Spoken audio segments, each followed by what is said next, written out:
If, like me, you've pulled a push door or pushed a pull door, it's time to figure out the correct answer once and for all and determine which way the door should have opened. So first things first, given two areas, a good place to start is how should people be entering and exiting. If there's an inner and outer area, a sensible rule is to let people out before you enter. Why? Well, if the inner place can hold less people, you want to let people out before you can enter to make a completely negligible amount of extra space. But this is actually good to stop congestion a bit. Assuming the inner space gets filled more easily, crowding the doorway of the inner space is worse than crowding the doorway of the outer space because hopefully there's more space to line up or wait around. With this, the door should open to allow people leaving to get out without issue. So which way should the door open? Well, it's easier to push, or rather people who push will already be walking through the doorway, so it makes sense to pull out before walking in to reduce congestion. So there you have it. Doors should open out to the open space.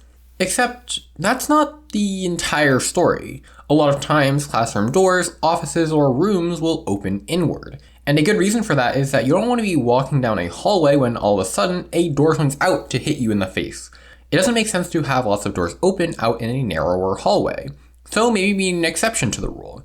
Maybe a better metric would be space for the door to open into. It might not perfectly capture the same ideal as before where going out is always easier, but having more space to open the door into picks a side that is easier to flood into and crowd more.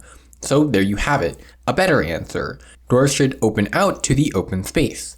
Well, except that it was the same answer as before. It just had better reasoning. Whatever, I'm just gonna end the video.